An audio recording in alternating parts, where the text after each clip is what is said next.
بسم الله الرحمن الرحيم. ازيكم يا باشمهندسين؟ اخباركم يا رب تكونوا بخير. من كورس الفورتي جيت فاير وول، ومحاضره النهارده بنتكلم فيها عن النوع الرابع. احنا اتكلمنا عن 3 انواع من السكيورتي بروفايلز، وكان انتي فيروس منهم، وكان التاني هو الويب فلتر، واتكلمنا عن الفايل فلتر. النهارده رابع نوع هنتكلم فيه على السكيورتي بروفايل هو الدي ان اس فلتر. طيب عايزين نعرف ايه هو الدي ان اس فلتر. وفي ناس كتير جدا جدا بتقول لك طب ايه الفرق بين الدي ان اس فلتر والويب فلتر؟ طب قبل ما نعرف ايه الفرق بينهم لازم نفهم يعني ايه الدي ان اس فلتر بيفكر ازاي. السلايد اللي هي قدامكم دي يا باشمهندسين دي بتشرح الفيتشرز كلها اللي موجوده في الدي ان اس فلتر اللي احنا هنبص عليها لما نيجي ندخل على الفورتي جيت فارول بتاعنا كده. سوري. لما نيجي ندخل على الفاير وول الفورتي جيت بتاعنا كده وضمنا لوجن ودخلنا هنا. اول حاجه عشان تشوف السكيورتي بروفايل بيدخل من سكيورتي بروفايل على دي ان اس فلتر، بتلاقي عندك واحده باي ديفولت موجوده. طيب لو انت عايز تكريت واحده جديده بتعمل كريت نيو، ودي بقى الفيتشرز اللي موجوده عندك. ريدايركت بوت نت هنشرحها بالظبط يعني ايه. انفورسيف سيرش برضه نفس القصه. فورتي جارد كاتيجوري بيست فلتر، طبعا اتكلمنا على الفورتي جارد كاتيجوري في محاضره الويب فلتر بالتفصيل. برضه في كاتيجوريز موجوده في الدي ان اس فلتر برضه. هنا الدومين فلتر لو انت عايز تعمل ستاتيك دي ان اس، يعني زي ستاتيك كيو ار ال كده، عملناه برضه في محاضره الويب فلترنج. هنا اكسترنال اي بي بلوك ليست. انا مش هشرح لك بس الحاجه بسرعه كده واديك عليها، بس هشرح لك كل واحده بالتفصيل.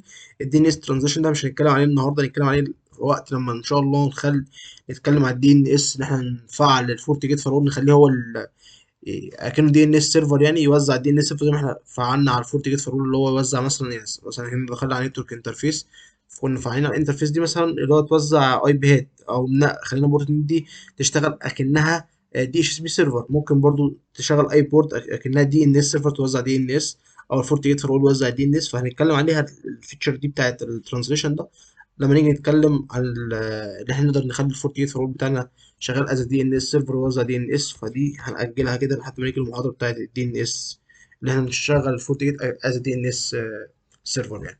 طيب وهنا الريدايركت بورت الاي بي برضه هنتكلم عليها.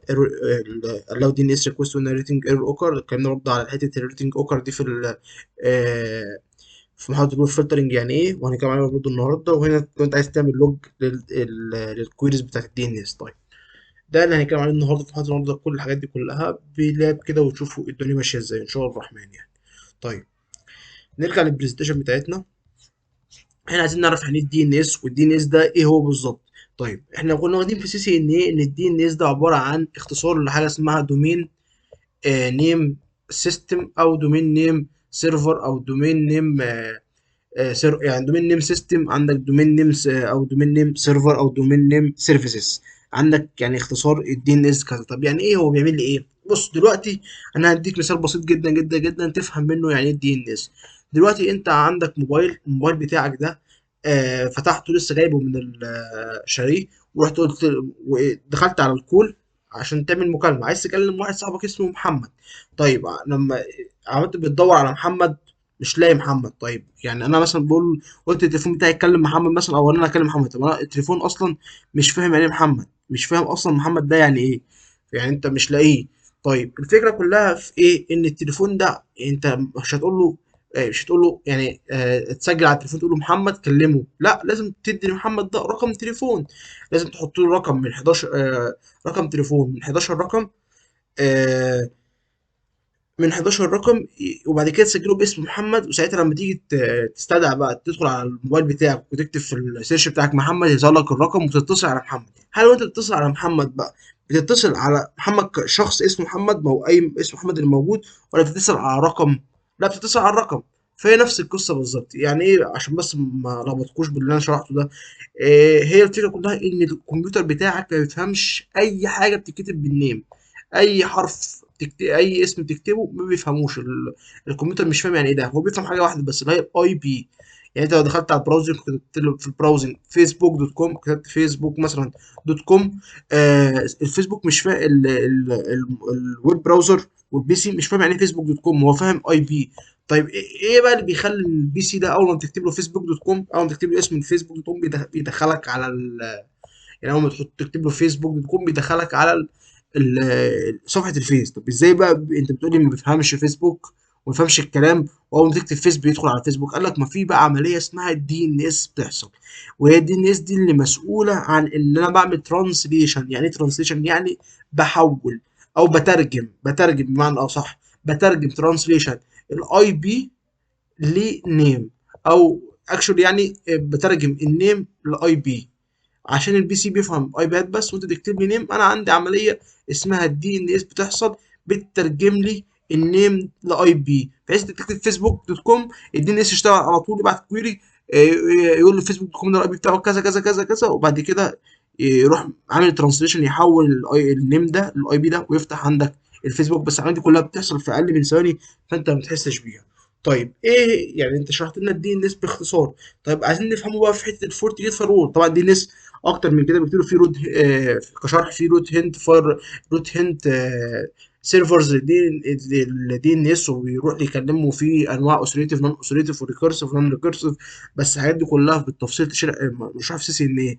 عشان كده انا قلت ان شاء الله اللي عايز يبدا الكورس معايا ويكمل الكورس لازم يكون مذاكر سي سي ان ايه كويس، لان التوبكس دي هتساعده ان هو يفهم دي المعلومات اللي انا بشرحها اكتر، يبقى عنده نولج اقوى يعني.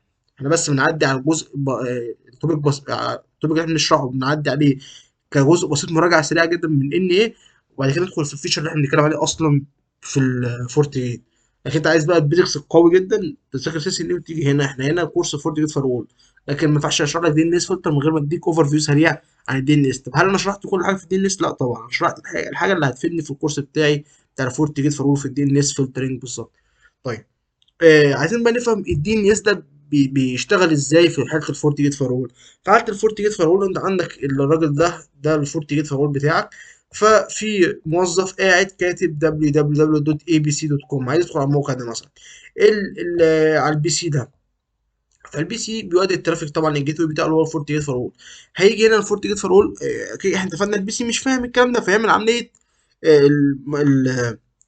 البي سي هيعمل عمليه دي ان اس. فيعمل دي ان اس ازاي؟ هيروح باعت للدي ان اس سيرفر اللي هو 4 8 اللي هو بتاع جوجل، هيبعت له ريكوست يقول له البي سي ده هيبعت ريكوست للفورت جيت فور، يقول له عايز اروح للاربع 8 دي ان اس ريكوست، اعرف من السيرفر اللي هو اسمه دي ان اس اللي هو 4 8 ده www.abc.com ده مقابله اي بي اي عشان نعمل ترانسليشن دي، والراجل ده يروح ياكت ال www.abc.com دي. تمام. الفورت جيت هيعمل ايه في حالتنا؟ هيعمل حاجتين، هيودي الريكوست ده للاربع تمانيات، هيودي الريكوست ده للاربع تمانيات فعلا اللي هو السيرفر اللي هو عايز يروح له، وهياخد كوبي من الريكوست ده، كوبي من الريكوست ده هيوديه لحاجه اسمها فورت جارد اس دي ان اس. فورت جارد اس دي ان اس ده سيرفر كده تبع فورت جارد اللي فيه الكاتيجوريز بتاعت الدي ان اس، اسمه فورت جارد اس دي ان اس، هياخد كوبي منه ويبعته لفورت جارد اس دي ان اس. طيب بيعمل كده ليه الفورت جيت فارول؟ لان الفورت جيت فارول مش فاهم www.abc.com ده مثلا ده تبع انهي كاتيجوري عنده. او خلينا بدل ما نقول www.abc.com خلينا نشرح حاجه عمليه. الراجل ده كتب فيسبوك دوت كوم في الويب براوزر، تمام، واول ما كده فيسبوك دوت كوم البي سي مش فاهم يعني ايه فيسبوك دوت كوم، فعايز يعرف ده مقابله اي بي ايه عشان يحول الراجل ده لصفحه الفيس. فيقوم البي سي باعت في اقل من ثانيه دي ان اس ريكوست لاربع تمريرات، يعرف من السيرفر اللي هو 4 بتاع جوجل فيسبوك اللي هو النيم اللي اسمه فيسبوك ده تبع انهي اي بي. ساعتها الفورت جيت هيودي الريكوست اللي هو بعته للاربع تمريرات فعلا، وياخد منه كوبي يوديه للاس دي ان اس فورت جارد. طيب لما يوصل للفورت جارد، هو بيعمل كده ليه الفاير؟ عشان الفاير ما يعرفش فيسبوك دوت كوم ده اصلا تبع انهي كاتيجوري عنده، تبع انهي كاتيجوري في الفورتي جارد. يعني لو دخلنا هنا مثلا، لو دخلنا هنا، دخلنا على الفورتي جيت فاير، لو دخلنا هنا على الفورت جيت فاير يا باشمهندسين، في الدي ان اس فلتر هتلاقي في كاتيجوريز كتيره جدا جدا جدا، ومطبق عليها حاجات مونيتور وقلاوه، وفي حاجات مطبقه عليها بلوك ريدايركت وبلوك، ده انا هفهمك يعني ايه، بس دي معناها بلوك يعني مؤقتا. ففي حاجات مطبقه على الاكشنز، مطبقه على الكاتيجوريز ده. فالفورت جيت فاير ما يعرفش الفيسبوك تبع انهي كاتيجوري من الحاجات دي كلها، يعني مش عارف يطبق عليه اللي هو يعديه، ولا يعمله مونيتور، ولا يعمل له ولا يعمل له بلوك. فهو مش عارف الفورت جيت اي حاجه من الحاجات دي كلها. فالفكره كلها اللي بيحصل ان والله الفورت جيت فاير بيعمل ايه؟ بياخد كوبي ويبعتها للفورت جارد دي ان اس دي ان اس ده، بيقول له يا فورت جارد الراجل ده كاتب www.facebook.com، انا مش عارف ده تبع انهي كاتيجوري، ممكن تقول لي يا فورت جارد انت عندك الداتابيز بتاعت الفيسبوك الاسم ده، ممكن تقول لي. فالفورت جارد يشوف الداتابيز اللي عنده، يقول له والله الفيسبوك ده تبع حاجه اسمها سوشيال نتورك، عندك حاجه اسمها سوشيال نتورك يا فورت جيت فارول. يوم الفورت جيت فارول عامل ايه بقى؟ يوم عامل سيرش عنده في الكاتيجوري، في الكاتيجوريز اللي موجوده، ويبص على السوشيال نتورك اللي موجوده، لو لقاها معمول لها الاو تعدي، ساعتها خلاص الفورت جيت فاير وول ده هيعدي الريكوست بتاع هيعدي الريكوست اللي هو راح لفيسبوك دوت كوم، والراجل ده هيقدر ياكت الفيسبوك ويدخل على صفحه الفيس. طب افتراضا الراجل يعني اسم فيسبوك دوت كوم ده مثلا مش موجود في الفورت جارد في الداتابيز. كده كده هو اصلا الفورت جيت معدي الريكوست ده، معدي الاربع تمرينات اللي هو عايز يروح له اصلا البي سي اللي هو بتاع جوجل. فلما رد عليه قال له بتاع مثلا الفيسبوك ده انت كاتب ده بتاع الفيس فعلا، اديله اي بي بتاع الفيس. ساعتها الفورت جيت فارول مش هيلاقي في الكاتيجوري فيسبوك ده اصلا موجود عنده في الكاتيجوري، هيقوم مرجع الريبلاي للبي سي من السيرفر الاصلي اللي هو بتاع اربع تمانيات ده، ويعدي انترنت عادي جدا جدا جدا.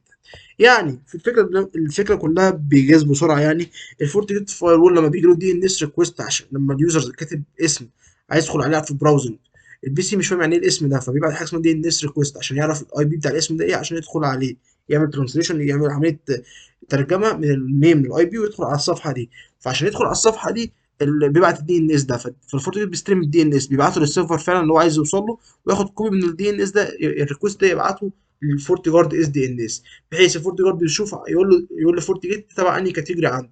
لقاها في الكاتيجوري عنده معمول لها الاو هيعديها، لقاها معمول لها بلوك، ساعتها هيحصل حاجه اسمها اوفر رايد. يعني ايه اوفر رايد يا باشمهندس احمد عصام؟ يعني الدي ان اس ده هيروح رادد على اليوزر ده باي بي بتاع الفورت جارد انت بتحدده في الاوفر رايد اللي هوريه لك دلوقتي. اي بي انت بتحدده انت مثلا يعني انت مثلا لما بتبقى عايز تدخل على فيسبوك دوت كوم فبيعمل ايه؟ لو هي معمول لها الاو بيبعت الدي ان اس ريكويست معمول لها الاو متعدي تمام، الدي ان اس ريبلاي بيبقى على الفيسبوك ده الاي بي بتاع الفيسبوك، بيعمل عمليه ترانسليشن وبعد كده تخش على الصفحه بتاعت الفيس. لا ساعتها هيعمل ريبلاي بالاي بي بتاع الاوفر رايد بتاع الفورت جارد اللي انت حاطه ده، هيتم ريبلاي ليه بالاي بي ده، ويقول له مش هتقدر تاكسس الفيسبوك عشان هو معمول له بلوك، ومعمول للدومين نيم ده بلوك، فمش هتقدر تدخل على الويب سايت ده. وفي ساعتها ان الفورت جارد بيبعت للفورت جيت فهو يقول الكاتيجوري ده معمول له بلوك ما تعدهوش، والفورت جيت ده يروح عامل اوفر رايد على طول بالاي بي اللي موجود اللي هوريه لك دلوقتي حالا، اللي هو الاي بي ده. الاي بي لو نزلنا تحت اللي هو الاي بي ريدايركت بورتال اي بي، انت بتحط هنا المفروض عشان دي بس مفيش لايسنس، بس المفروض انت هنا لما هتكتب يوز فورتي جارد ديفولت بيبقى في اي بي بتاع الفورتي جارد هنا. الاي بي اللي موجود هنا ده او انت ممكن تحدده، هو اللي بيرد على الفورتي جيت على الدي ان اس ريكوايرز اللي هي معمول لها بلوك في الكاتيجوري اللي معمول لها بلوك، يرد على الكودز دي، يبعت للبي سي يقول له اللي حصل بلوك، وبيبعت له الاي بي اللي هو بتاع اللي هو ايه رد عليه اللي هو بتاع الفورتي جارد. يعني بيحصل اوفر رايت للاي بي، بحيث انك بترد على الكويري ده مثلا مثلا الاي بي بتاع فيسبوك مثلا 100 100 100 400 مثلا. فمفروض لو في الطبيعي هيحصل ترانسليشن للفيسبوك لما يكتب فيسبوك ل 400 ويوديه على الصفحه بتاعت الفيسبوك. لا هو ساعتها لما لقى الفيسبوك ده معمول بلوك في الكاتيجوري هيقول له ده معمول له بلوك. الفورتي جيت هيرد بالاي بي مش ال 400 بقى، هيرد بالاي بي اللي انت حاطه هنا بتاع الفورتي جارد اللي هو اللي حصل له اوفر رايد اللي انا قلت لكم من شويه ده. هيرد على اليوزر ده بالاي بي ده ويقول له ان الاي بي ده هيحطه كده، يقول له اللي حصل لك بلوك يا يوزر على انك تخش على فيسبوك بالاي بي اللي هو، وعمل ريدايركت الاي بي اللي هو بتاع الفورتي جارد هو اللي رد عليه، يعني الاي بي بتاع الفورتي جارد هو اللي رد عليه، حصل اوفر رايد الاي بي ده. بدل ما هو يستلم 400 لا استلم الاي بي بتاع الفورتي جارد ده، وطلع له باي ديفولت النوتيفيكيشن بتقول له انك حصل لك بلوك، مش هتقدر تاكسس الفاير وول ده. مش هتقدر تاكسس سوري مش هتقدر تاكسس الدومين نيم ده علشان معمول له بلوك اللي هو فيسبوك دوت كوم. طيب افرض زي ما قلت لحضراتكم، افرض الراجل ده كتب فيسبوك دوت كوم في السيرش، والفورتي جيت ده قال للفورتي جارد شوف لي فورتي جيت عندك، شوف لي يا فورتي جارد عندك اس دي ان اس، شوف لي الفيسبوك ده في انهي كاتيجوري. طب افتراضا الفورتي جارد ده ما عندوش فيسبوك ده في اي كاتيجوري عندي، ساعتها طبيعي جدا جدا هو عدى الريكوست بتاع اليوزر ده للسيرفر وعايز يروح اللي هو بتاع جوجل الاربع تمانيات، الريبلاي على جوجل هيرجعوا له عادي جدا جدا، ويعدي وياكسس الصفحه اللي هي بتاعت الفيسبوك. طيب يعني سريعا عشان بس ما نطولش عليكم، الراجل ده بيدخل على الكلاينت على البي سي بيكتب فيسبوك دوت كوم، البي سي مش فاهم يعني ايه فيسبوك دوت كوم، يبعت حاجه اسمها دي ان اس عشان يعرف الفيسبوك دوت كوم ده الاي بي بتاعه ايه عشان اقدر ادخل على الصفحه بتاعت الفيسبوك دوت كوم. طيب بعد الدي ان اس ريكوست للفورتي جيت، هو عايز يوصل للدي ان اس اللي موجود عنده اللي هو اربع تيمات الصفر بتاع جوجل. الفورتي جيت هيعمل ايه؟ هيودي الدي ان اس ده للاربع تيمات فعلا، هياخد كوبي يوديه للفورتي جارد، هيلاقي الفورتي جارد يقول له عشان يقول له فورتي جارد ده اللي هو كاتبه ده اللي هو الفيسبوك دوت كوم اللي كاتبه في البراوزنج تبع انهي كاتيجوري. الفورتي جيت ده لو لقى الكاتيجوري ده هيقول له تبع السوشيال نتورك.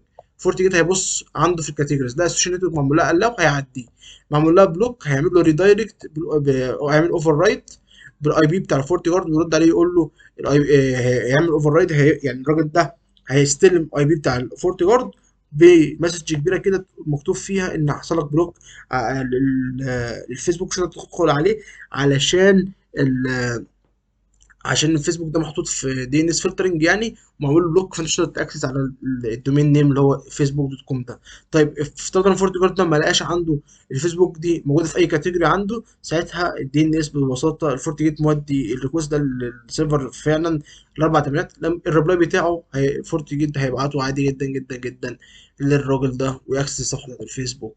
طيب ده باختصار قصه الدي ان اس، قصه يعني شرح الدي ان اس بالظبط على فورتي جيت بيتم ازاي. طيب لو فهمت الحته دي انت كده خلاص فهمت الباقي كله اللي احنا بنشرحه، لان الباقي كله عبيط جدا بالنسبه دي، بس اكتر حته فيها رخمه شويه. طيب الدي ان اس بيبقى شغال في البروكسي مود، وشغال في شغال هنا في البروكسي مود، وشغال برضه في الفلو بيزد مود. طيب بس هو ليه بيهيفير غريب في البروكسي مود؟ ايه هو البيهيفير الغريب؟ قال لك في الكيس بتاعت البروكسي مود ده اللي بيهندل الدي ان اس فلتر ترافيك ده هو اسمه دي ان اس بروكسي دايما. طيب بيقول لك ايه فكره اللي هو يعني الدي ان اس بروكسي دايما ده بيهندل الدي ان اس فلتر، ايه الفكره بتاعته؟ بيقول لك الفكره كلها ان في حاله ان الدي ان اس شغال في البروكسي مود في حاجه اسمها كاشنج، دي ان اس كاشنج. الدي ان اس كاشنج ده معمول له انيبلد باي ديفولت. تمام. طب ايه الفكره كلها؟ الفكره كلها ان الفورت جيت لما بيجي له دي ان اس كويري، الدي ان اس كويري ده الفورت جيت لما اول ما يستلم دي ان اس كويري بيعمل ريسبوند على الكويري دي، على المسج ده، عن طريق الكاش بتاعه اللي هو محطوط عنده في الفورت جيت فارول، مش بيفرضوا الريال دي ان اس سيرفر. يعني مثلا الراجل ده قاعد على بي سي اهو، عايز كاتب مثلا www مثلا دوت فيسبوك دوت كوم، فالكويري هتوصل للفيسبوك، هتوصل للفورت جيت فارول. الكويري ده يعني زي مسج، يعني بتتبعت، اللي هو ببعت كويري كده زي مسج بقول فيها فيسبوك دوت كوم ده ايه الاي بي بتاعه عشان ادخل عليه، ويب براوزر يعني بيقول كده بايجاز يعني. فهيبعت كويري للفورت جيت فارول. الفورت جيت فارول المفروض الكويري اللي هو مبعوتها له رايح لاربع تمرينات، بيسال السيرفر بتاعه اللي هو بتاع جوجل. في حاله البروكسي مود بقى الفورت جيت بقى بيرد عليه، بيرد على على الكويري ده من خلال الدي ان اس كاشنج اللي هو عنده، مش بيوديه الاربع تمانيات دول، ده غلط يعني. فبيقول لك حل المشكله دي حاجتين: يا اما تعمل ديسيبل للدي ان اس كاشنج جلوبالي، تعمل يعني ريسيت للكاش، او انك اصلا مش تشتغل يعني تعمل ريموف للدي ان اس فلتر بروفايلز. يعني احنا اصلا عايزين يعني نشتغل نعمل دي ان اس فلتر بروفايل اصلا، فلو احنا نعمل له ريموف ده حاجه مش منطقيه اصلا، مش يقول لك اعمل ريموف اصلا دي ان اس فلتر بروفايل، ده مش منطقي خالص. فاحنا هنعمل ديسيبل للدي ان اس كاشنج جلوبال ازاي؟ عن طريق الكوماند ده، انك بتكتب كونفيج سيستم دي ان اس سيت دي ان اس كاش ليميت 0 ان. الحاجات دي او الحاله دي في حاله انك شغال بروكسي مود. لكن لو شغال بروكسي، لو شغال فلو بيزد مود فعادي جدا جدا جدا، مفيش ما بتعملش اي حاجه من الحاجات دي كلها. طيب هنا بقول لك بقى اول ما تعمل الحاجات دي، اول ما تكتب الكوماندات دي، هتبقى انت ساعتها الترافيك فورورد بتاع الكوير ده للريل دي ان اس سيرفر. طيب في حاجه مهمه كنت عايز برضه اقول لكم عليها عشان تفهموها بالظبط. تعالى كده نبص بصه. انت دلوقتي بتقول لي الراجل ده كتب فيسبوك دوت كوم في على الويب سايت على البي سي بتاعه، وحصل الدي ان اس كويري والحاجات دي كلها، واول ما حصل الدي ان اس كويري والكلام ده كله لقاها بلوك مثلا للفورتي جيت، فراح ايه منعه. طب ما انا يا باشمهندس احمد في المحاضره اللي فاتت اللي هي بتاعت الويب فلتر، حضرتك قلت لنا انك ممكن تعمل ويب فلتر بالكاتيجوري برضو لو كتبت www مثلا دوت فيسبوك دوت كوم. ساعتها يا باشمهندس احمد لو كتبت www دوت فيسبوك دوت كوم ممكن تعمل لها ديناي، تعمل لها allow. فانت ايه فكره، ايه الفرق بقى بين الدي ان اس فلتر وفرق بين الويب فلتر؟ ما الاثنين لما بتكتب في البراوزنج يو ار ال بيمنعوك انك تدخل وانت عامل لهم بلوك. يبقى كده انا مش شايف ان الدي ان اس فلتر ليه اهميه، ما هو زي الويب فلتر بنستخدم حاجه واحده بس. اقول لك لا، تيجي هنا وستوب بقى، لان دي اللخبطه كلها اللي بتحصل من الناس اللي هو مش فاهمه ايه الفرق بين الدي ان اس فلتر والويب فلتر. بصوا يا باشمهندسين، الدي ان اس فلتر ده عمليه بتتم قبل الويب فلتر. يعني ايه؟ يعني بكل بساطه انت هشرح لك هشرح لك كده اكزامبل وانت بص برضو معايا عليه. بص يا باشمهندسين، لو احنا قلنا عندنا هنا الفورت جيت فارول، ده الفورت جيت فارول بتاعنا، تمام، واحنا عندنا هنا كلاينت، ده الكلاينت بتاعنا. تمام، ده الكلاينت مثلا هو مثلا كلاينت اهو.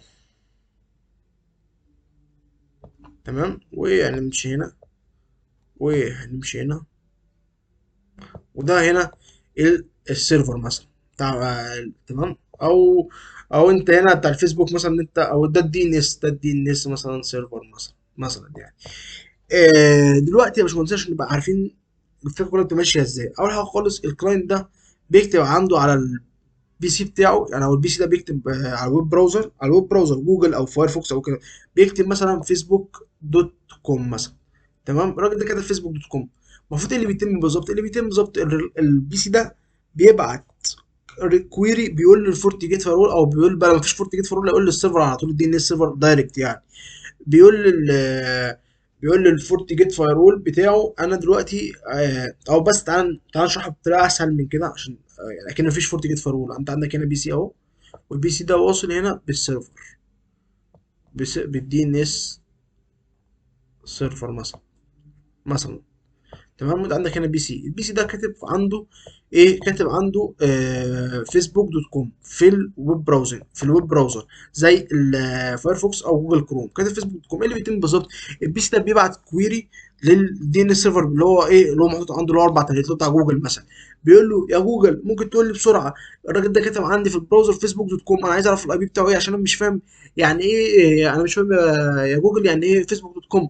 فيقوم رد عليه الدي ان اس سيرفر ده عنده ريكوردز كتيره جدا جدا جدا، ومكتوب فيها ان الفيسبوك دوت كوم مثلا، اسم الفيسبوك دوت كوم ده مقابل للاي بي اللي هو كذا كذا كذا كذا مثلا 400 مثلا.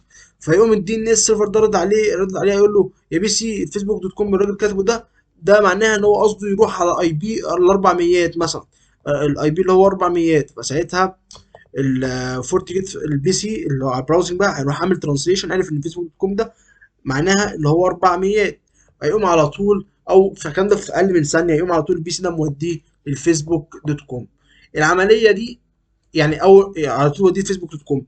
اول ما يجي يوديه الفيسبوك دوت كوم هيظهر البيج بتاعت الفيسبوك دوت كوم. مجرد لما يظهر البيج بتاعت الفيسبوك دوت كوم ده، انت لو مطبق ويب فلتر، لو هنا بقى في فورتي جيت فايرول وانت مطبق الويب فلتر، بعد ما العمليه دي كلها تتم والجوجل سيرفر ده يبعت للبي سي يقول له الفيسبوك الاي بي بتاعه 400، والراجل ده يقول له تمام، يجي يحوله على الفيسبوك دوت كوم، يبص على الويب فلتر بقى، الفورتي جيت يبص على الويب فلتر عنده، لا ان الفيسبوك دوت كوم ده ممنوع انها تظهر. ساعتها يعني ساعتها هيعمل لها دروب، مش هيظهرها. طيب ايه الفكره بقى؟ لو انا مطبق الدي ان اس فلتر من اول، بقول فيها ان ممنوع انك تاكسس الفيسبوك، كان ايه اللي هيحصل؟ كان اللي هيحصل كالاتي: البي سي اهو، معلش بي سي عاق شويه وهنا في فورتي جيت فايرول، وهنا في سيرفر بتاع الجوجل. انت لو اصلا عامل على فورتي جيت دي ان اس فلتر منع الفيسبوك اصلا ان هو يعني ان هو اصلا فورتي جيت ده ان هو منع انك البي سي ده ياكسس الفيسبوك يعني، وعامل دي ان اس فلتر، ساعتها هيبعت كويري يقول له الحق يا فورت جيت فايرول، او هو بقى فاكر نفسه بيكلم السيرفر يعني مش عارف هو بيكلم فورت جيت فايرول. انا عايز اعرف الراجل ده كتب عندي فيسبوك دوت كوم، عايز اعرف البي بتاعه ايه. الفورت جيت هيروح كده بسرعه في اقل من ثانيه، الاس دي ان اس ده تبع اني كاتيجوري، تبع الفورت جيت تبع السوشيال نتورك. الفورت جيت هيبص عنده يلاقي السوشيال نتورك معمول لها بلوك، يروح يرد على البي سي ده يقول له ايه؟ مش هتقدر تاكسس الفيسبوك. بص، وفرت على نفسك انك تيجي انك بويب فلتر، كنت عامل بويب فلتر بس مش دي الناس، وفرت على نفسك انك تروح تسال السيرفر وتاخد منه الاي بي، واول ما تاخد الاي بي بتاع الفيسبوك ده تفتح الصفحه، تعمل تعمل جيت للصفحه، يعني تستدعي الصفحه انك تشغلها، ولما تيجي تشغلها تكتشف ان الويب فلتر معمول ان الفيسبوك ده يحصل لها دروب. فانت كده وفرت على نفسك بروسيسنج كتير جدا. العمليه من اول منعتها اصلا قبل بقى ما تجيبوا الاي بي بتاع الفيسبوك اصلا، وتعمل جيت وتستدعي الصفحه وتيجي تشغلها تكتشف انها معمول لها بلوك. لا، انت من اول خالص بعت كويري انا عايز اعرف الاي بي بتاع الفيسبوك ايه، لا والله الاي بي ده الدومين نيم اللي اسمه فيسبوك انت عايز تروحه ده معمول له اصلا معمول له ديناي ما تروحوش، معمول له بلوك، ما تقدرش تاكسسه على طول. ما استدعيش بقى اي بي بتاع الفيسبوك ايه، وجيت اعمل استدعي الصفحه، اعمل جيت للصفحه بتاعتي، وبعد كده اكتشف انها معمول لها بلوك. فدي اسهل من فرق برضو من الدي ان اس واللو فلتر، ان الدي ان اس ده بيوفر بروسيسنج انه بيمنع العمليه من اول، من قبل اصلا ما تستدعي الصفحه بتاعت اللي انت تعمل لها بلوك عن طريق الويب فلتر، فهو اسرع وبيوفر بروسيسنج اكتر بكتير من انت مطبق ويب فلتر بس. طيب في حاجه تانية مهمه، ايه تاني الفرق بينهم؟ ان في الويب فلتر انت ممكن تلاقي مثلا فيسبوك ده ليه كذا يو ار ال، يعني يو ار ال كتير، مثلا www.facebook.com، ممكن مثلا www.facebook-ar.ar/agpr.com. بيبقى يعني بيبقى الابلكيشن مثلا ليه ويب سايتس كتيره جدا جدا جدا جدا، فانت مش هتقدر تمنع كل الويب سايتس دي، يعني فاهم قصدي، ليها كذا حاجه يعني.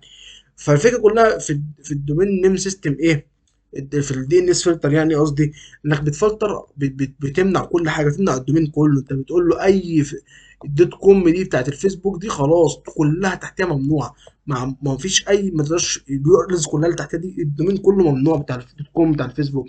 فده كمور سكيورتي، او مش كمور سكيورتي، لو انت عايز تقفل خالص الفيسبوك بكل حاجه تبقى انت قفلت الدومين كله بتاع الفيسبوك، فدي حاجه برضو ميزه. طيب نرجع بقى للبلاي ستيشن بتاعتنا.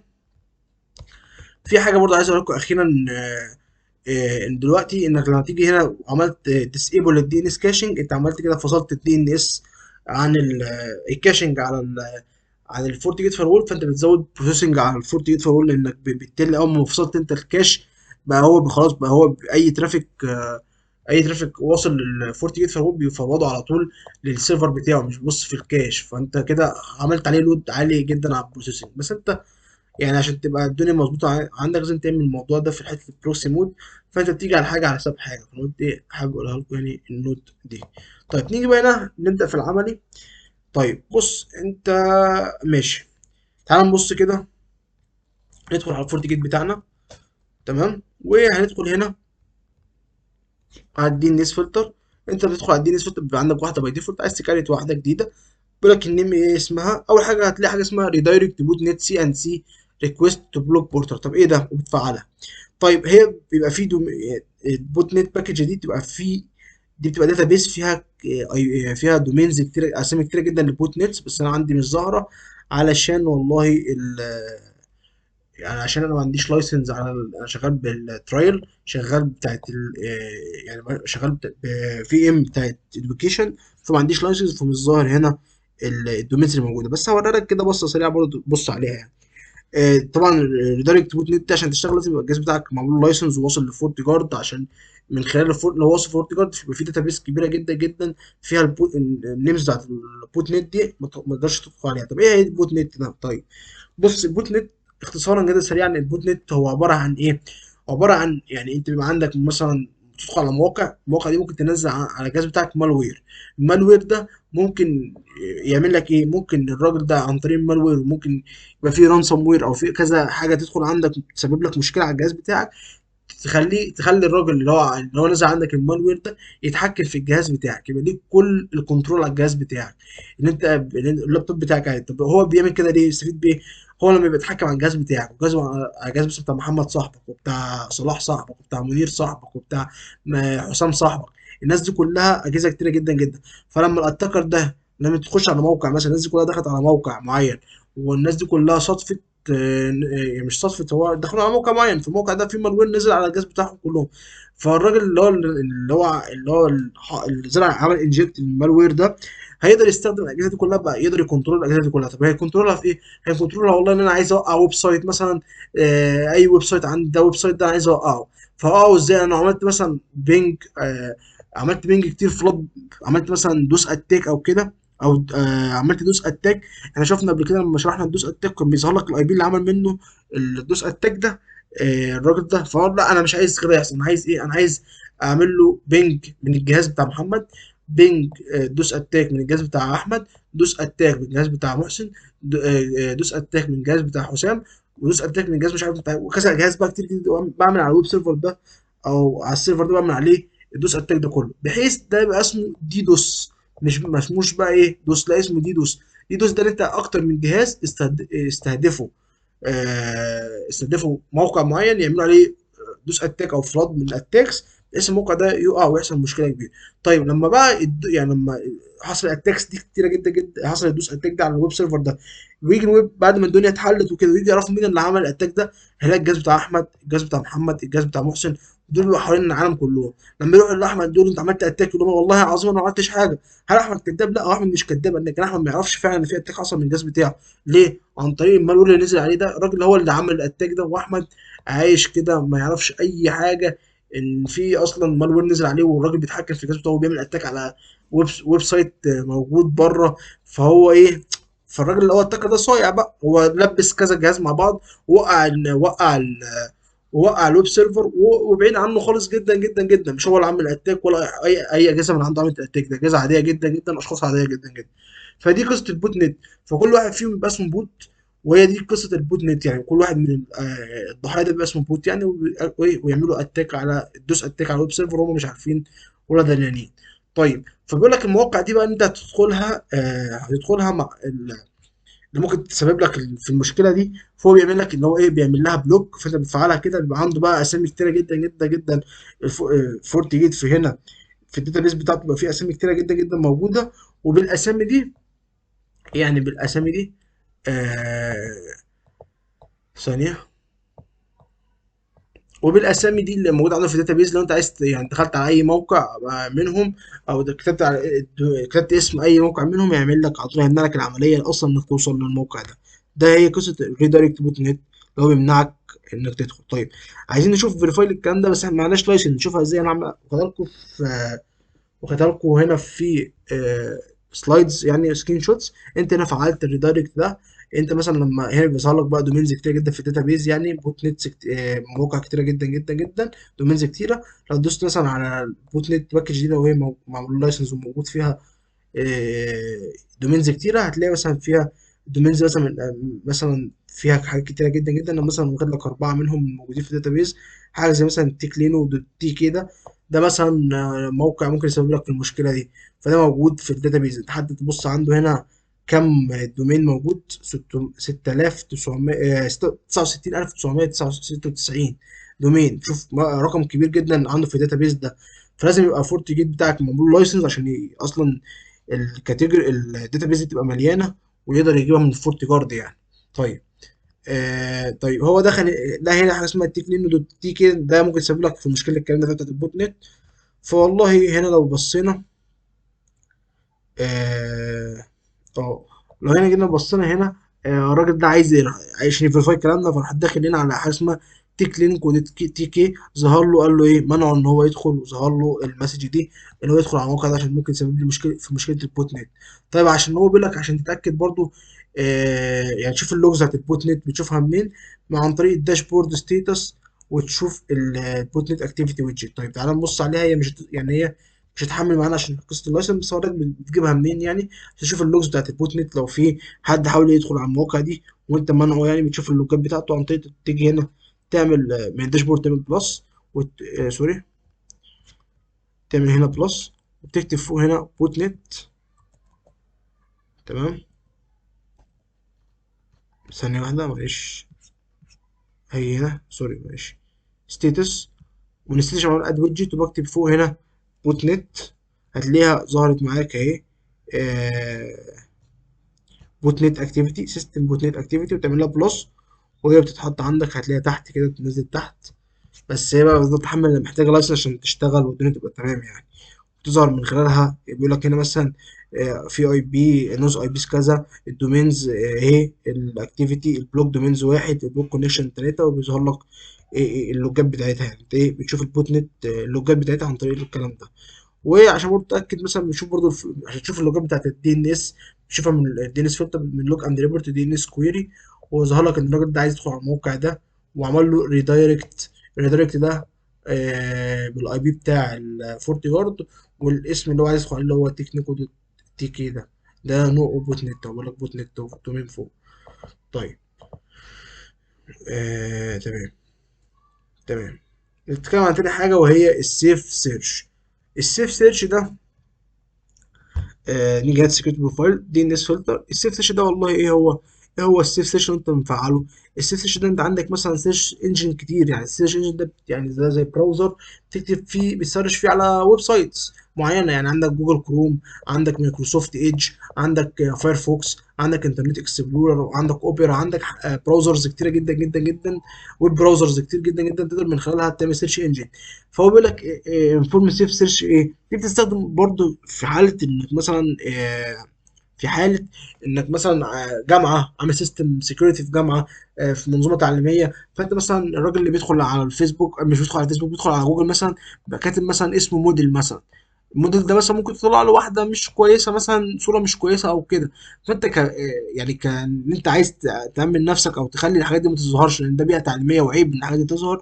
فانت بتعمل حاجه اسمها انفورم سيف سيرش، اللي هو ما يظهرلوش مثلا اي صوره مش كويسه، اي حاجه مش كويسه، اي حاجه خارجه. فانت ايه في السيرش انجن ده كله، اللي هو جوجل، يوتيوب، الحاجات دي كلها، انت اي كلمه وحشه او تدل على حاجه خارجه يعني وكده، لما تيجي تدخل عليها اصلا ما يظهرلكش وتتمنى لك انك تدخل فيها، لان ده غلط. فهي دي فكره السيف ايه، السيف السيف سيرش. وهنا برضو بيقول لك لو انت عايز تعملها على اليوتيوب، بتريستريكت على اليوتيوب انك تخلي الفكره بتاعت الريستريكت ده والمودريت، انك تخلي والله ان السيف سيرش ده على اليوتيوب برضو، انه ما اي حد يكتب اي كلمه وحشه خارجه مثلا تدل على حاجه مش حلوه، صوره خارجه، اي حاجه فيديو، الكلام ده مش حاجه حلوه يعني، تتمنع وما تظهرش اصلا، لان دي بيئه تعليميه وغير تعليميه، الكلام ده ما يصحش انه يطلع ويظهر يعني. فانت بتامن نفسك انك بتعملها انفورم سيرش، انفورس سيف سيرش، وريستريكت يوتيوب اكسس. طيب ده برضو لازم عن طريق برضو انك عندك لايسنس، يعني الاثنين دول لازم يفعلوا عن طريق اللايسنس، والفورتي جارد طبعا كاتيجوري لازم يبقى فيه لايسنس طبعا طبعا طبعا. طيب نرجع تاني للبرزنتيشن. طيب احنا ما عندناش لايسنس، فانا هوريكم سكرينات. شفت احنا مثلا الراجل ده حب يدخل مثلا كاتب ادلت سويم مثلا، ادلت سويم ده مثلا ممكن تدل على اي حاجه، مثلا حاجه مش حلوه، حاجه ممكن تجيب صوره مش كويسه، ايه ادلت سويم، فيعني ممكن برضو كلمه مش حلوه. فهو لما كتب كده جوجل كروم منع ان هو ياكسس اي حاجه تخص حاجه زي كده، لانها كلمه مش كويسه يعني قوي. فالفكره كلها ان ايه حصل، ايه طلع منعوا الفورتي جيت فاير وول، وقال له ان حصل دي ان اس سيف سيرش انفورس. طيب تمام.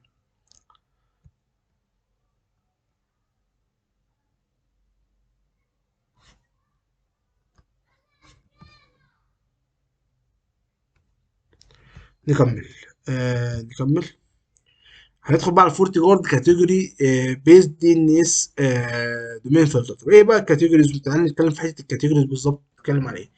والله احنا المره اللي فاتت شفنا في الويب فلتر الكاتيجوري، مش هشرح الكاتيجوري طبعا لان احنا شرحناه بالتفصيل في الويب فلتر. فكره الكاتيجوري، انت يبقى عندك كاتيجوريز كتيره جدا جدا جدا، وفيها جوه كل كاتيجوري فيها مجموعه من الويب سايتس، او ما بقى في الدي ان اس فلتر مجموعه من الدومينز، يعني السوشيال نتورك ده موجود فيها فيسبوك، فيها انستجرام، فيها لينكد ان.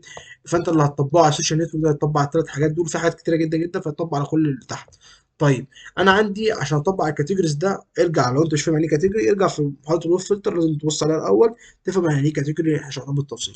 عندي ثلاثه اكشن اقدر استخدمهم على كل كاتيجوري، وهو الاو ده يعني يعدي الكاتيجوري ده، مونيتور يعني يعدي الكاتيجوري ده وبس طلع لي لوجز، ريدايركت بلوك بولتر ده يعني اعمل لي بلوك للكاتيجوري ده ويظهر، والبلوك اللي يعني الكاتيجوري ده اللي حد عايز ياكسس اي حاجه، اي دومين من الكاتيجوري ده اللي معمول له بلوك، طلع له الاي بي او اظهر له، هو بيبقى عايز اي بي، يعني هو بيبقى كاتب اسم، فالاسم ده عايز اي بي، فانت بقول له ايه ابعت له الاي بي اللي هو بتاع الريدايركت، اللي هو بورتال اي بي ده اللي انت حاطه هنا، اللي هو بتاع بيبقى فورتي جارد. يعني هو مثلا كاتب مثلا انستجرام دوت كوم، انت عامل انستجرام دوت كوم في كاتيجوري سيشن نتورك، عامل لها بلوك، عامل لها انها ما تروحش، فهو عايز الاي بي بتاع الانستجرام عشان يفتحه، فهو ايه هيبعت له الاي بي بتاع الفورتي جارد ده اللي هو محطوط هنا ده، يعمل اوفر رايد للاي بي ده يبعته له، ومع مسج كبيره كده يقول له انت مش هينفع تاكسس الصفحه دي لان معمول لك بلوك للانستجرام دوت كوم. فهي دي هي دي اللي اسمها ريدايركت بلوك بوردر. طيب طيب بيقول لك بقى ايه، دونت فورجيت، احنا كده شرحنا فورتي جارد كاتيجوري، يعني دي نبذه بسيطه احنا شرحناها بالتفصيل في محاضره الويب فلتر، ارجع شوفها في محاضره الويب فلتر. بيقول لك دونت فورجيت تو انيبل ذيس فيتشر، اللي هي allow دي ان اس ريكوست وين ريتنج ايرور. طيب ايه هي الفيتشر دي؟ اتكلمنا برضه عليها في الويب فلتر وهنعدي عليها سريعا دلوقتي النهارده ان شاء الله. بيقول لك ايه، ان بيقول لك انت لازم عشان تستخدم الفورتي، لازم علشان آه لازم علشان تستخدم الفورتي جارد كاتيجوري فلتر ده وتفلتر بالكاتيجوريز دي، لازم ولابد ان عندك ان تكون عندك لايسنس على الجهاز بتاعك، على الفورتي جيت اللي هو انت شغال بيه، شاري لايسنس من فورتي نت. ولازم يبقى انت واصل بالفورتي جارد. الفورتي جارد ده اللي هو السيرفرات بتاعت فورتي جيت اللي بيبقى فيها الداتا بيز بتاعت الكاتيجوريز دي كلها. يقول للفورتي جارد بيابديتوا كل شويه، يعني الفورتي جارد بيابديت الفورتي جيت بالكاتيجوريز دي، ويقول له إيه الكل اللي جاي ده، يقول له تبع انهي كاتيجوري، وشوف تبع انهي كاتيجوري عندك، وشوف طبق ايه. يعني مثلا البي سي عندك هنا متصل بالفورتي جيت، فكاتب مثلا فيسبوك دوت كوم، فبعد دي ان اس كويري الفورتي جيت ده هيروح باعت الدي ان اس كويري للفورتي جارد، يقول له يا فورتي جارد انا عايز اعرف الفيسبوك ده تبع انهي كاتيجوري. فالفورتي جارد يقول له تبع السوشيال نتورك. يوم الفورتي جيت فهو بص عنده في الكاتيجوري هنا يلاقيها السوشيال نتورك معمول لها اللي هو هيعدي في فيسبوك دوت كوم، يبعت له الاي بي بتاعه يعني. والفورتي جارد ده بيفضل مابديت على طول، الكاتيجوريز دي بتتابديت على الفورتي جيت من خلال الفورتي جارد. فانت لازم عشان توصل للفورتي جارد وتقدر انتراكت معاه، لازم يبقى الديفايس بتاعك ده مع عليه لايسنس. الديفايس بتاعك ده عليه لايسنس ويقدر يوصل للفورتي جارد. طيب بيقول لك ماذا لو اللايسنس بتاعتك اكسبايرد؟ الفورتي نت بتديك يومين باي ديفولت عشان تقدر تجدد فيهم، ودول تبقى شغاله عادي جدا جدا وكأن اللايسنس شغال. اول ما اليومين دول يخلصوا، الدنيا كلها بتتعك ازاي؟ انك هتلاقي اي حد عايز يدخل على اي دومين حاصل له بلوك، حتى لو هنا قلاو. الدنيا ما دام مفيش لايسنس والدنيا مش موجود فيه لايسنس اصلا، كل الكاتيجوريز دي هيحصل كأنهم بلوك، محدش يقدر ياكسس اي دومين. اي حد يقدر يروح لاي دومين مش يقدر ياكسسه. فقال لك حل المشكله دي ايه؟ عشان لو لا قدر الله انت لسه ما دفعتش فلوس والدنيا عندك لايسنس اكسبيرت بقالك كام يوم، ومش عايز الدنيا تتعطل والشغل يقف، قال لك تفعل الفيتشر دي اللي هي allow DNS request generating error. اول ما اللايسنس دي تحصل لها اكسبايرد ومش قدرت تنتراكت مع الفورتي جارد، يعني الفورتي جارد مش قدر ينتراكت مع الفورتي جارد، ساعتها اعمل لي ايه؟ اعمل لي ان بدل ما الناس كلها تقدر ما تقدرش تاكسس اي دومين والدنيا كلها تبقى بلوك، لا اسمح لي بكل الدومينز بيبقى بقى فيهم بوت نت، بيبقى ما ده بقى هيأثر لك على حته السكيورتي. طب اعمل لك ايه؟ ما انت ما دفعتش اللايسنس بتاعتك والجهاز مش انتراكت مع فورتي جارد، فانت يا اما توقع الدنيا كلها ومحدش يقدر ياكسس اي حاجه، لو ده بالنسبه لك ساتسفايد لحد ما تظبط دنيتك قشطه، احسن بكتير لو هو في اماكن زي مطار، زي سيرفيس بروفايدر، ما تقدرش اصلا، محدش يقدر ياكسس اي حاجه، الدنيا كلها تقع ويحصل مصايب يعني. ف فهو ما عندوش اصلا الكابابيلتي ان هو الدنيا كلها ما حدش يوصل لاي حاجه والدنيا كلها تقع، لا. بالنسبه له قال لو كل حاجه توصل اي حد يوصل لاي حاجه لاي دومين لحد ما احل المشكله دي واقدر اوصل للفورتي جارد. طيب هل هي لما اللايسنس تختفي بس يعني يحصل لها اكسبورت، يحصل المشكله دي اللي هو ما حدش يقدر ينتراكت اي دومين؟ لا، قال لك الفكره كلها انك الفورتي جيت مش قصه اللايسنس تختفي تحصل لها اكسباير، يعني الفورتي جيت ما يقدرش يوصل للفورتي جارد في الحاله دي. في الحاله بتاعت ان فورتي جيت ده مش قادر يوصل للفورتي جارد، في الحاله دي ان كل الكاتيجوريز دي اكنها بقت بلوك ومحدش يوصل لاي حد. انت لو مطبق الدي ان اس فلتر ده مطبقه جوه بوليسي يعني، لو مش طبقه جوه بوليسي فانت كده مش مطبقه اصلا، مش هعمل له اكتيفيت يعني. طيب، وطبعا الفورتي جارد كاتيجوري ده لازم يبقى فيه لايسنس زي ما اتكلمنا. نبص هنا مثلا، الراجل ده مثلا عمل ايه؟ الراجل ده فعل فورتي جارد كاتيجوري بيزد فلتر، وعلى حاجه اسمها نيو دبليو ال اي نيولي اوبزرفد دومين، عمل لها بلوك مش عايزها تظهر. هنا بيجي يقول لك ان الدومين اللي عايز تدخل عليه ده، آه، هنا بيجيب لك يقول لك الدومين اللي انت عايز تدخل عليه ده، الدومين ده بتاع انهي، بتاع يعني في انهي كاتيجوري. يعني انت مثلا، يعني مثلا انت عايز تدخل على فيسبوك دوت كوم مثلا، او تعالى نبص هنا مثلا بصه، تعالى نبص هنا ندخل على الويب سايت ده. عايز ادخل على حاجه اسمها ايه اللي موجود عندي في البرزنتيشن، اسمها ديلي موشن مثلا. تمام، اكتب ديلي موشن وادوس انتر، عايز اعرف دي تبع انهي كاتيجوري مثلا. قال لي دي تبع كاتيجوري اسمها نيولي اوبزرفد دومين، اللي هي الكاتيجوري دي، اللي هي دي. فانا عرفت لو انا عايز ادخل على الموقع ده وعايز اعمل له بلوك مثلا، اعمله بلوك ازاي؟ عن طريق ان عن طريق ان انا ايه، اعمل بلوك للكاتيجوري دي. يعني انا مثلا اللي هو الويب سايت اللي اسمه مثلا نيولي الويب سايت اللي اسمه ديلي موشن، تمام، انت مش عارف عايز تقفله مثلا، تخلي عمليه الدي ان اس دي تبقى مقفوله وما يحصلش كويري للموشن لاسم الويب سايت ده. فانت عايز تعرف هو تبع انهي كاتيجوري عشان تطبق عليه اكشن البلوك. فانت مش عارف، فانت بتدخل على الموقع ده تحط اسم الويب سايت اللي عايز تخليه بلوك، ويظهر لك هنا يقول لك ده تبع كاتيجوري ايه، نيولي اوبزرفد دومين. تيجي هنا بكل بساطه على على الكاتيجوريز، تدور عليها لقيتها موجوده فعملت لها بلوك، فكده الموقع هيحصل له بلوك. والراجل هنا جه كتب هنا www.dailymotion.com، حصل له ان هو بقى بلوك، مقدرش يدخل خالص. طيب مش حلو الكلام. هنتكلم عن الستاتيك دومين فلتر. الستاتيك دومين فلتر ده بكل بساطه وكل سهوله، نيجي هنا مثلا فورتيجيت فايرول ده عامل زي الستاتيك يو ار ال فلتر اللي احنا اتكلمنا عليها. طب ايه هي الستاتيك يو ار ال فلتر؟ تعالى نبص بس كده في الفورتيجيت ويب ازاي. هو هنا الدومين فلتر ده، الدومين فلتر ده معناه ايه؟ زي الستاتيك يو ار ال فلتر اللي احنا كنا اتكلمنا عليه. لو انت عايز تعمل حاجه ستاتيك بايدك، تكتب مثلا ويب سايت دومين نيم معين، مش ويب سايت بقى، مش شغالين بفلتر، تكتب دومين نيم معين انت عايز تعمل له بلوك، عايز تعمل له الاو، بتحطه هنا. طب ايه الفكره؟ يعني انا مثلا دخلت هنا كتبت ايه، عايز اقول له ان الدومين اللي هو فاست مثلا دوت كوم، تمام، وهخليه نوع وايلد كارد. احنا اتكلمنا عن وايلد كارد يعني ايه، والسيمبل والريجولار اكسبريشن في محاضره الويب فلتر في الستاتيك ويب فلتر بالظبط. يعني ارجع اعرف الفرق بين الثلاثه لو انت مش فاهمها دلوقتي. وهخلي الاكشن بتاعه ايه، ريدايركت بلوك، يحصل له بلوك، والستيت بتاعته انيبل، وادوس اوكي. ايه الفكره في اللي انا عملتها في الاستاتيك فلتر ده، ان انا في الدومين فلتر اللي انا عملته ده، ايه الفكره؟ قال لك الفكره والله ايه، الفكره ان الفورت جيت فايرول، لما انت مثلا عايز تدخل على دومين اسمه فاست دوت كوم، الفورت جيت بيفكر ازاي؟ اول حاجه بيبص عليها في الدي ان اس فلتر انت بتطبقها، بيبص على الاستاتيك فلتر ده، بيبص على الدومين فلتر، ما بيبصش فوق على الفورت جارد. يعني هو ما بيبصش على الفيتشر دي، هي سيميليت ان الفيتشر دي متفعله، هي متفعله تمام، حصل لها متفعله. فالفورت جيت بيعمل ايه؟ اول حاجه خالص بيبص على الدومين فلتر اللي هو ستاتيك دومين فلتر، اول حاجه بيبص عليه اللي هو ده، بيشوف انت الدومين ده ماتش ولا لا. الراجل مثلا كتب www.fast.com، لقاها معمول لها بلوك، ساعتها الفورت جيت مش هيبص اصلا الفورت جارد كاتيجوري، يشوف ال يشوف الفاست دوت كوم دي في انهي كاتيجوري ومطبق عليها ايه، لا هي معمول لها بلوك، هيمنعها انها تروح. طب ده بيفيدني في ايه؟ يعني بيفيدني ان انا بعمل مور سبيسيفيك الحاجات اللي انا عايز امنعها بالتفصيل، حاططها هنا وخلاص. الحاجات اللي انا عايز اعمل لها الاو برضه بالتفصيل، يعني انت مثلا لو عملت فاست دوت كوم ده معمول لها الاو مثلا، تمام، ومعمول فوق كده ان فاست دوت كوم ده مثلا تبع كاتيجوري سوشيال نتورك، لا يعني بس اديك مثال تبع سوشيال نتورك، والسوشيال نتورك فوق هنا في الكاتيجوري معمول لها بلوك. ايه اللي هيحصل؟ الفورت جيت هيبص في الاول هنا، هيلاقي فاست دوت كوم دي معمول لها الاو تعدي، مش هيبص فوق في الكاتيجوري حتى لو معمول لها بلوك، هيعديها عادي جدا جدا. فانت الحاجه اللي عايز تخليها الاو او بلوك تحديدا، ما تبصش فوق في الكاتيجوري، تحطها هنا كاسهل لك يعني.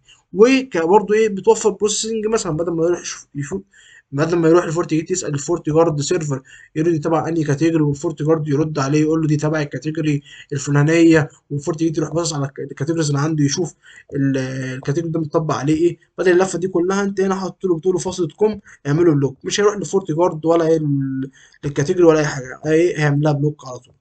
طيب دي حاجه. الحاجه التانيه اللي عايزك تعرفها برضو، ان الدومين فلتر ده، سيلك دومين فلتر ده بيتطبق من غير لايسنس، وهنطبقه دلوقتي على اللاب قدامنا يعني، فعادي جدا جدا جدا. تاني حاجه عايز برضو تعرفها، ان لو انت عامل كذا دومين، يعني انت مثلا كده تحت هنا فاست دوت كوم، مثلا، تعالى مثلا، تعالى نكتب حاجه حلوه.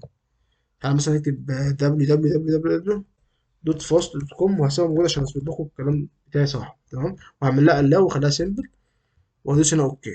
تمام كده انا عندي فاست دوت كوم، الاستيك دي نوعها وايلد كارد، معناها اي حاجه دوت فاست دوت فاست دوت كوم، اي حاجه مكتوب يعني اي حاجه مكتوبه بعد كده فاست دوت كوم، تمام، معمول لها بلوك. ودي مكتوب ودي تاني حاجه معناها ان انت لما تكتب www.fast.com يحصل لها ايه، allow.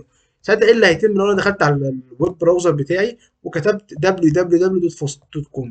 ايه اللي هيحصل؟ اول حاجه هتحصل، الفورت جيت فايرول هيجي له الكويري من البي سي، هيبص عنده في الستاتيك دومين فلتر ده من فوق لتحت زي البوليسي، من فوق لتحت. بص دايما خدها كونسبت، اي حاجه فيها يعني اي حاجه في الكونفجريشن وفيها جداول كتيره كده تحت بعض كده في بوليسيز، من فوق لتحت، اي حاجه بقى في الدنيا، اوف فلتر بقى، دي ان اس فلتر، ابلكيشن، اي حاجه بوليسيز، نت مثلا، لما تيجي تطبق نت في البالو التو، بيطلب منك بتعمل نت بوليسي بنفس الطريقه برضه من فوق لتحت، اي كونسبت كده بتاع بوليسيز، اي حاجه فيها كذا حاجه بتطبق من فوق لتحت.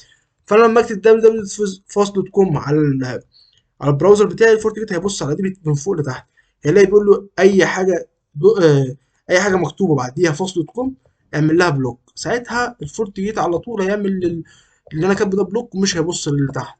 فاللي عايزك تعرفه ان الفورت جيت بيبص على الويب فلتر الاول ويشوف مطبق ايه على الحاجات اللي جوه قبل ما يبص على فورت جارد. لها ماتشت في حاجه منهم هيعمل لها زي ما هي معمول لها قلاو او بلوك هيعملها ومش هيبص فوق على فورت جارد حتى لو ايه الاكشن عكس بعض يعني. طيب يعني لو فوق بلوك وتحت قلاو هيطبق اللي تحت اللي هو بيبص عليه الاول او العكس صحيح. طيب وتاني حاجه ان هو بيبص على حاجه من فوق لتحت بحيث انت لو كاتب هنا في فاست دوت كوم نوع والد كارد تحت www.fast دوت كوم نوعها سيمبل وعامل لها الاو وفوق عامل لها بلوك وكتبت www.fast.com هي بالظبط كتبتها كده هيحصل بلوك لان هو بيبص من فوق لتحت. الفورت جيت فاير وول في الستاتيك دومين فلتر. طيب والدومين فلتر ده مش الستاتيك دومين فلتر ده مش بيتطبق باللايسنس فهنطبقه دلوقتي وهندوس هنا اوكي. ماشي. هنسمي بس ده هنسميها فاست داش بروف هنسمي البروفايل ده. تمام. و تمام هنيجي بس هنا نشغل بس البي سي بتاعنا. تمام. الكلاينت اللي مطبق عليه. تمام فين البي سي؟ تمام اهو. قبل ما يقوم دوس هنا اوكي. قبل ما يقوم احنا كده عملنا كرييشن للدي ان اس فلتر وسكيورتي بروفايل بس كده احنا لسه ما اكتفناهوش لسه ما قلناش البروفايل ده يتطبق على اني ترافيك او على اني بوليسي في اني بوليسي اللي مطبق على الترافيك. فهاجي هنا في البوليسي اللي هي allow lane to WAN وهاجي تحت هنا هقول له ايه هقول له طبق لي الدي ان اس فلتر ونوعه فاست داش بروف. طيب وادوس هنا اوكي. تمام. اول بس البي سي لما يقوم كده يا باشمهندسين نقفل ونرجع تاني.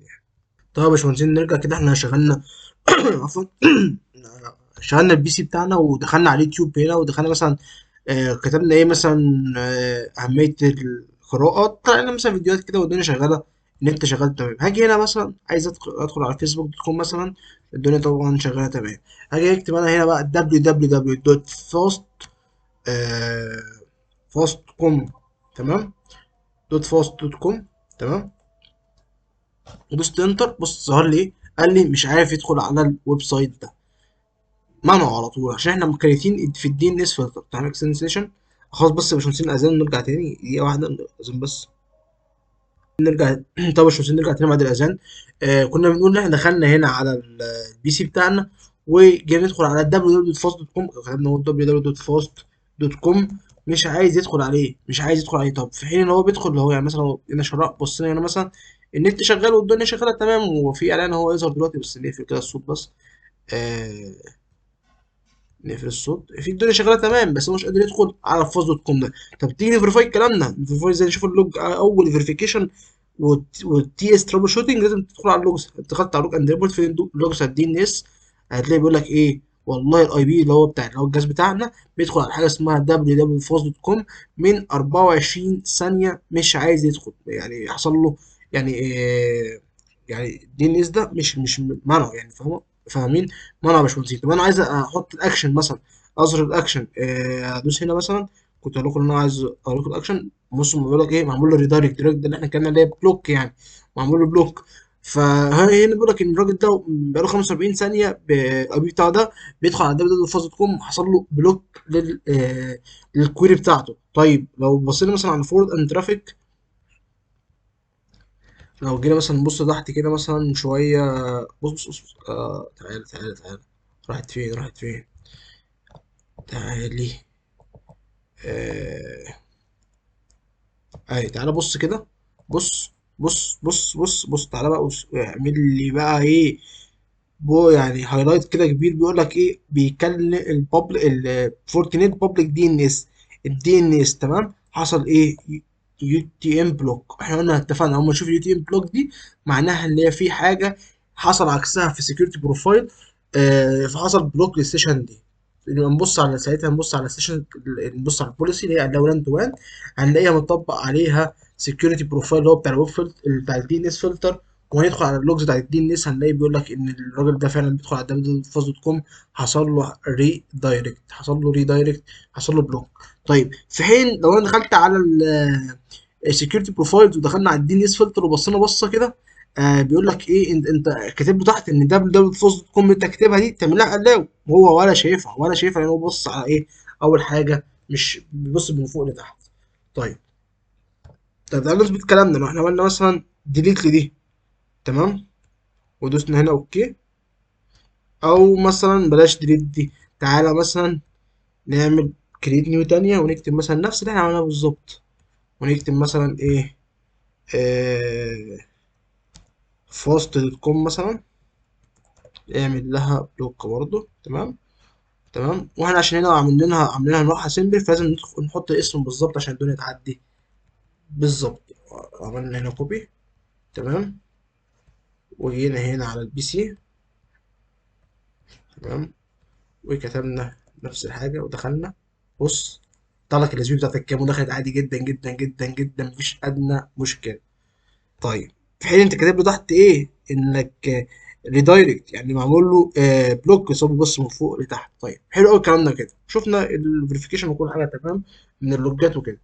طيب، عايزين برضو نفيريفاي اكتر من ان احنا شفناه ده برضو. انت لو دخلت هنا على البي سي وبس، تعالى بقى، يعني تعالى نعمل ايه، نلغي دي عشان تبقى الدنيا تمام معانا.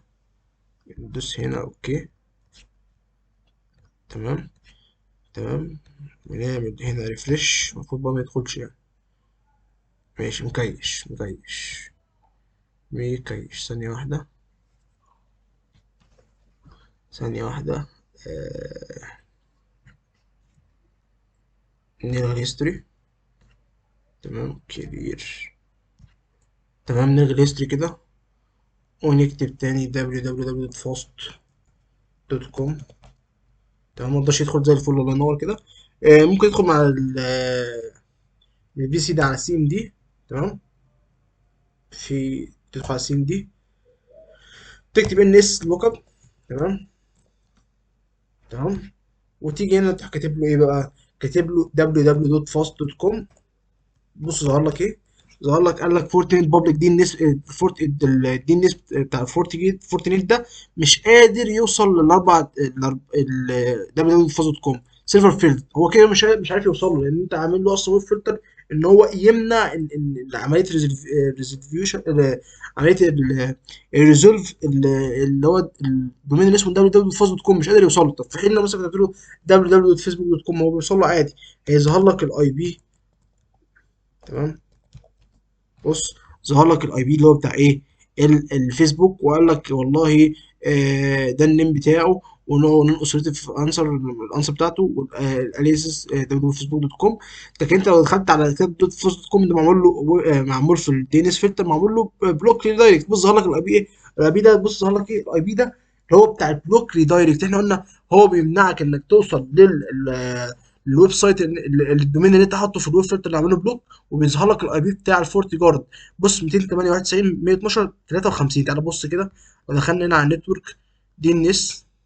بص، بص ده بتاع الفورتي جارد، بتاع الفورتي جارد اللي انا اوصل له. بص 208 208 91 112 53 112 53.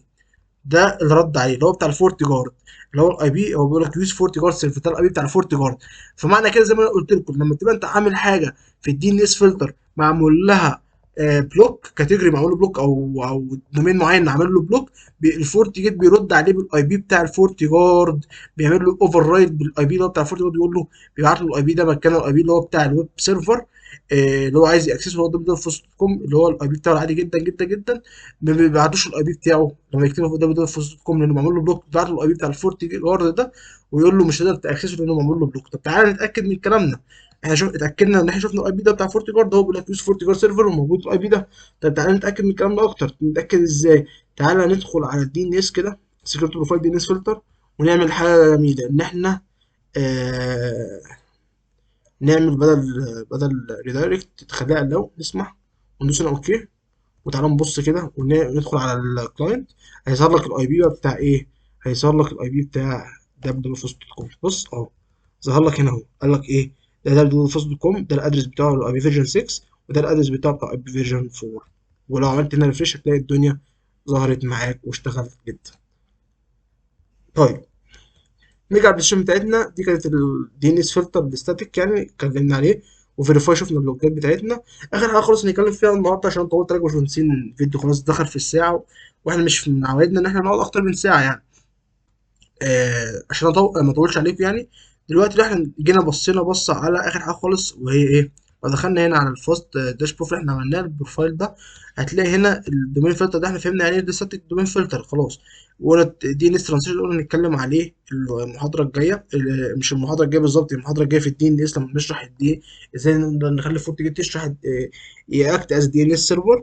والريدايركت ده احنا شفناها قدامنا، هو هيستخدم ايه؟ الفورتي جارد ديفولت، الاي بي بتاع الفورتي جارد بيبعته لك لو انت عامل بلوك لكاتيجوري او الويب او الدومين نيم معين، بيبعت لك الاي بي بتاع الفورتي جارد اللي احنا لسه شايفينها من شويه على السي ام دي. طيب allow دي ان اس ريكوست جنريتنج ايرور شرحناها. اللوج اول دي ان اس كويريز اللي انت لو ايه بتقول له اعمل لي لوج، اظهار لوج لكل الكويريز بتاعت البي سي او بتاعت الناس كلها اللي بتكونكت على الفورت جيت فايرول. فده اصلا ما حدش بيفعله. ان انت متخيل جهاز لوحده اصلا بيخش على كام سايت وعلى كام دومين؟ البي سي لوحده ممكن يظهر لك لو في كذا بي سي وعندك كذا لان مربوطين على الفورت جيت فايرول، ممكن حرفيا في الدقيقه يبقى فيها اكتر من 10000 كويري. فده مش طبيعي اصلا. في الثانيه كمان بيبقى فيها الافات من الكويريز. فانت بس بتفعلها لو انت مثلا عايز تعمل تريس لكويريز معينه، بتربط شوت في حاجه معينه، ممكن تفعلها تشوفها وبعد كده تقفلها. بس دي ما بتتفعلش يعني، لان الاوفرلود وحاجه مش منطقيه اصلا على الفورت جيت تظهر. طيب يبقى احنا كده ناقصنا ايه في صفحه الدي ان اس فلتر؟ شرحنا كل حاجه، ناقصنا بس الاكسترنال اي بي بلوك ليست. ايه الاكسترنال اي بي بلوك ليست ده؟ باختصار وبكل سهوله، احنا المره اللي فاتت اتكلمنا في المحاضره بتاعت الويب فلتر على حاجه اسمها ايه؟ السكيورتي فابريك، وقلنا احنا ممكن تعمل اكسترنال كونكتور، وقلنا احنا عندنا حاجه اسمها بلوك بلوك بروت فورس. يعني ايه ده؟ تعال بس نعمل له الديت الاول واوريكم ماشي. انا بس نعمل ده. ماشي، ده مقصين في البروفايل. طب ثانية واحدة عشان اشرح لكم الحته دي بالتفصيل. سكيورتي بروفايلز، دي ان اس فلتر، تمام، فاست دوت بروف. تمام، تعال نبص احنا مش مفعلين. هل احنا مفعلين هنا اكسترنال؟ لا مش مفعلينها. ممكن نكون مفعلينها جوه الديفولت، كنا شغالين على الديفولت. ثانية واحدة. تمام، اه انا كنت مفعلها هنا. اقفلها وارجع مثلا في ال security fabric external network واعمل لها delete. ثانية واحدة. احنا دي شرحناها بالتفصيل اصلا في محاضرة ويب فلتر، بس عدى عليها بسرعة كده. ايه هي دي باختصار بإيجاز يعني؟ بإيجاز في تمام. اتلغت ايه؟ بكل سهولة يعني وكل سلاسة. الفكرة كلها ايه؟ آه الفكره كلها انت عندك الفورت جيت فايرول بتاعتك، عندك حاجه اسمها الاكسترنال نتورك، اكسترنال كونكتور. الاكسترنال كونكتور ده عباره عن ايه؟ ده عباره عن مثلا انت عندك ويب سايت معين، الويب سايت معين ده في زي داتابيس يعني سيرفر معين، في داتابيس كتيره جدا جدا جدا، الداتابيس بتاعته مليانه اي بيهات. اي بيهات دي مثلا سمعتها وحشه، عندها باد ريبيتيشن، او مثلا اللي احنا منزلينها دي بروت فورس هوستس. دي اي بيهات بتاعت مواقع بتدخل عليها مثلا، واول ما تدخل على الايباد دي، اول ما تيجي تدخل تكتب على الايباد دي مثلا، تدخل على المواقع دي بتعمل ايه؟ المواقع دي اول ما تدخل عليها بتعمل لك حاجه اسمها بروت فورس اتاك، اللي هو تقدر تجرب باسوردات كتيره جدا جدا جدا جدا لحد ما تفك او تعمل بريك للباسورد بتاع انت اي جهاز انت عايز تعمل له بريك. مثلا يعني مثلا أنا عندي فورت جيت فارول، وعندي واحد في اللان مش عندوش اكسس للفورت جيت فارول، عايز اعرف الباسورد ايه. فهو بيفضل يدخل بقى المواقع اللي هي بتاعت البروت فورس دي مثلا، ويفضل يعمل بروت فورس اتاك لحد ما يجيب الباسورد ويكتشف الباسورد بعد مرور وقت كبير جدا، ويقدر يدخل يعمل بريك للباسورد ده ويدخل بيه على الاكونت بتاع فورت جيت او بتاع اي ديفايس. هو ما بيبقاش فورت جيت عامه، بس انا بشرح لك بايجاز يعني. بيبقى مثلا انت جهاز عايز تدخل على الباسورد، يعني تعرف الباسورد او تدخل على الجهاز ده، فانت عن طريق البوت فورس اتاك اللي هو بيدخل بتعمل ايه؟ بيفضل يجرب لك باسوردات كتيره جدا جدا جدا على الديفايس ده لحد ما يجي باسورد يبقى مظبوط ويقدر يأكت الديفايس ويدخل عليه الاتاكر ده. فانت عايز تمنع المواقع دي انها اصلا ان حد يدخل عليها. انا مش عايز حد يدخل يعمل لي بروت فورس اتاك على اي جهاز ويعرف الباسورد بتاعه. ده حاجه سكيورتي مش حلوه بالنسبه لي، انا مش ما ينفعش اصلا اسمع بحاجه زي كده. فانا مثلا في ويب سايت اللي احنا خدنا عليه من الموقع ده، الويب سايت ده عنده داتابيز مليانه اي بيهات كتيره جدا جدا جدا، الايباد دي هعمل لها داونلود. الايباد دي كلها لو دخلت عليها اي الاي بي على اي اي بي فيهم، ممكن تعمل بروفورس اتاك من خلال اي اي بي فيهم، لان من خلال اي ويب سايت فيهم يعني. فانا بعمل ايه؟ بعمل اكسترنال كونكتور. ازاي؟ تعالى بس، ايه المشكله عندي في الفورتيجيت؟ ثانيه واحده. وقفنا هنا الدنيا هنجت كده فجاه.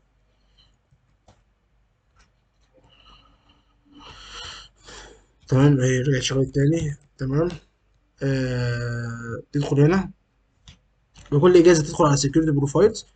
كان بس السي بي عالي فجأة كده، دخل في conserve mode بس رجع تاني يعني، عشان مش عارف أدخل عليه. المهم ندخل على الويب فلتر، دي ان اس فلتر سوري.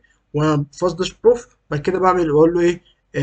external اي بي بلوك ليست. تمام، واروح عامل هنا بلس، احط الويب سايت اللي انا عليه الداتابيز اللي مليانه الايبات اللي هي مش كويسه اللي انا ادخل عليها، ممكن تسبب لي ان انا دخلت عليها اعمل بروت فورس اتاك. تمام، واحط اللي ده اليو ار ال بتاع الويب سايت اللي فيه الداتابيز اللي مليان الايبيهات اللي هي ممكن تسبب لي بروت فورس اتاك، عادي ادخل عليها ويعمل من خلالها بروت فورس اتاك يعني. وهسميها مثلا بلوك داش فورس اتاك مثلا. تمام، ماشي. بلوك، تمام، داش بروت، تمام، فورس مثلا. تمام، هسميها كده مثلا، وايه وادوس هنا اوكي.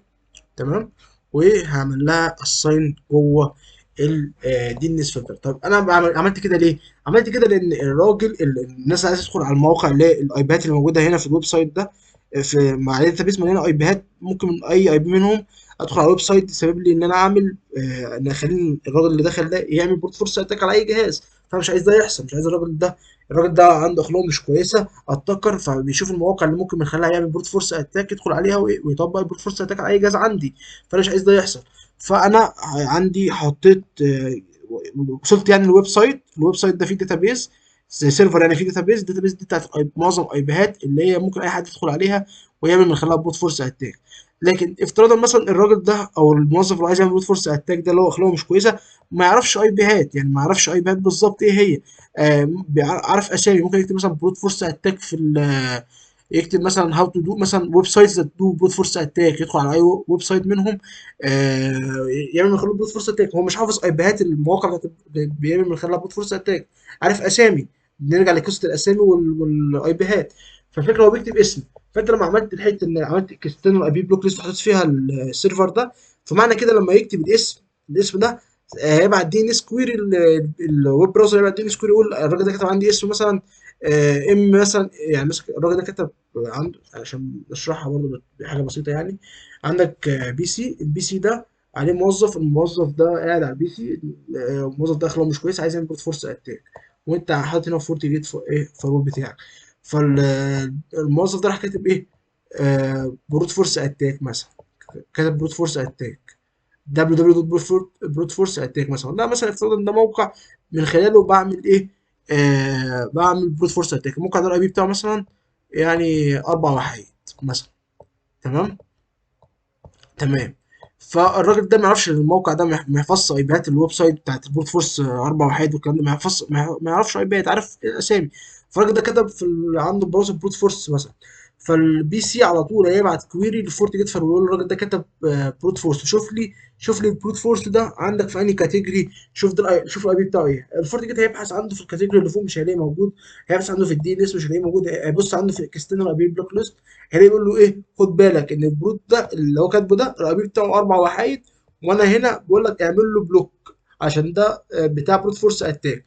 فالفورت جيت ده هيرد على البي سي على طول واعمل له بلوك اللي هو كاتبه ده، مش هيخليه يخش على الموقع ده. هي الفكره كلها ايه؟ ان الموقع ده فيه اي بيات كتيره جدا جدا جدا، ممكن اي اي بي منهم ده بتاع ويب سايت من خلاله يعمل البروت فورس اتاك. لكن الراجل اللي عايز يعمل بروت فورس اتاك ده مش عارف اي بيات، عارف اسامي.